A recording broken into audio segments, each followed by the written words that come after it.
The biggest drop in the economy since independence. The Ministry of Economy forecasts a 32% decline in GDP by the end of the year. According to the joint assessment of the Ukrainian government, the European Commission and the World Bank, Ukraine needs at least $105 billion by 2024 to restore social, energy and transport infrastructure, support agriculture, purchase gas and clean up the territory after the war. And in the long term, about $244 billion more is needed to restore the sectors of the Ukrainian economy. Over the next 8–10 years, the level of investment should be increased to 30–35% of GDP, the Forbes writes. An effective way to stimulate investment could be the EU support in the form of joint investment funds and guarantees. To achieve quick and effective results, the government can focus on the needs of the priority sectors, primarily agriculture, metallurgy, as well as startups, in particular IT startups. The post-war reconstruction of Ukraine is actively discussed by the international community. The World Bank believes that Ukraine needs $600 billion to start this process. Where official Kyiv will take these funds, we will ask Ukraine Invest Executive Director Serhiy Tsivkach. Hello and welcome. Hello, good evening. Thank you for the invitation. Thank you for being with us. So how realistic is to find international investments during the war in Ukraine? Well, I think we have to separate two things, investment and financial support. Because we will need financial support from our partner countries, but I do think that key financial support should come from confiscated Russian money. State Russian money that can be found throughout the world, and money of Russian businesses that support Russian regime. Because what they did in Ukraine, it's unacceptable, and they have to pay for that at some point, and they will pay for that.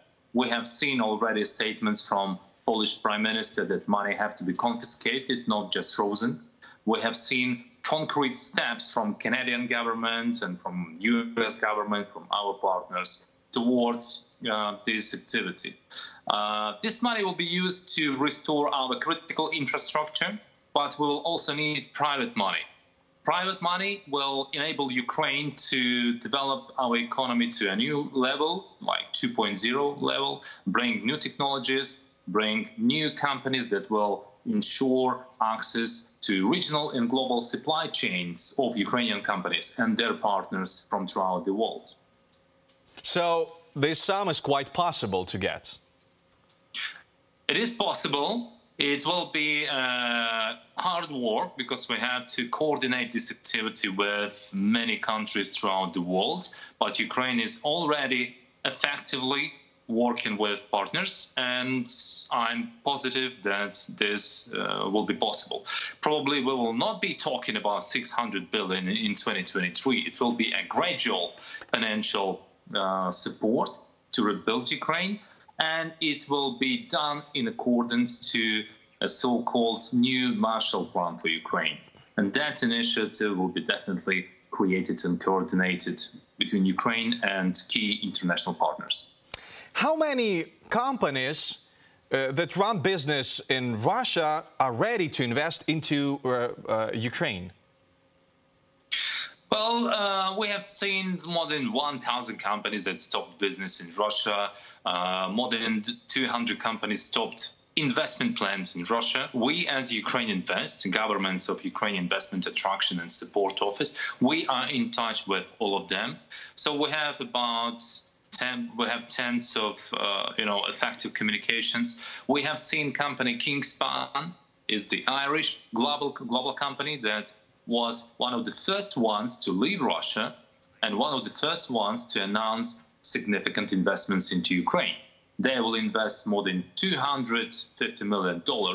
They will create more than 1,000 jobs in Ukraine, and they will build a number of highly technological campuses to produce construction materials in Ukraine. So we've separated the financial support and investing into Ukraine. Can you name any companies who are ready to invest into Ukraine during the war? Well, I just mentioned Kingspan. They already announced. And we also support several projects in agri-machinery sector, in metalworking sector, in pharmaceutical sector as well. We have some requests, but we cannot announce them until there will be a solid decision on behalf of the company to do so. The companies send us daily like tens of requests to do business in Ukraine. Ukraine is a very strong brand now, probably not for the best reason, because we have war, but we have great respect from international business to Ukraine, and they are very much interested to do business in Ukraine and to start planning this. What is important is that any investment project can be separated into two stages. Stage one is it's a planning stage, and stage two, it's a practical implementation stage. So stage one can be done during the war easily. Companies can plan investment, they can obtain documents, licenses, permits to do business in Ukraine, and that takes time. So we advise businesses to start doing this now. Start your planning stage, because when the war will end, you will be the first one and the most ready one to start practical implementation of your project. And planning stage does not take so much money from you. So it could be literally 1 or 2% out of the total cost of the investment project. Because the most important part is when you need to go into brick and mortar stage and to bring your equipment into Ukraine. Which sectors of the Ukrainian economy are most in need of investment? Well, every sector needs investment. It's regardless of whether you have war in the country or you don't have war. But when we talk about Ukraine, definitely sectors that will be needed for reconstruction of Ukraine are in most need. So, namely, agri-processing, logistics, construction materials, chemical sector, consumer sector, FMCG. These sectors will be the top priority for international investors. Which part of Ukraine is more attractive for investing into Ukraine right now? Are we talking about just Western region? Well, the whole Ukraine is attractive because Ukraine is different.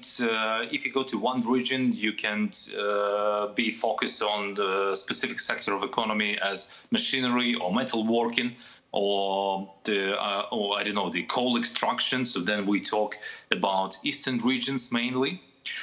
When we talk about Western regions, then you can do logistics, you can do other manufacturing, and mostly investors are now interested to explore opportunities in the west of Ukraine, simply because it's harder due to war conditions to do business in the eastern parts of Ukraine. Central Ukraine, also interesting for investors. Thank you so much. And what successes can Ukraine Invest be proud of in 2022, and what do you regret of? Is there something you've already planned but didn't manage to do? Yeah, well, we are happy that we managed to attract significant investments into Ukraine. We also are so-called investment nannies, so we support investors according to the law on state support for investment projects. So at the moment we have 5 projects that we aim to submit for state support by the end of this winter for amount of around $500 to $600 million. Also, we have another 11 projects for $2 billion in our pipeline. We are working with companies and looking for investments. And beginning 2020, we have managed to support attraction to Ukraine of $1.8 billion of US dollars. What we regret? We regret that the amount of investment or foreign direct investment in Ukraine is not as high as last year. Last year it was a record-breaking figure. It was more than $6.4 billion US dollars. This year is just over $300 million US dollars. But we have obvious reasons. We have war. We have aggressor at our border. And we're still doing good as a country. So not any country during the war can say that it managed to attract foreign direct investment. That's true. Thank you so much for being the guest of Spotlight Ukraine, and Happy New Year. Thanks for watching our YouTube channel. Latest news, trends, and analytics on all about Ukraine. Like, share, and subscribe. Any questions, proposals, and comments, contact us via email.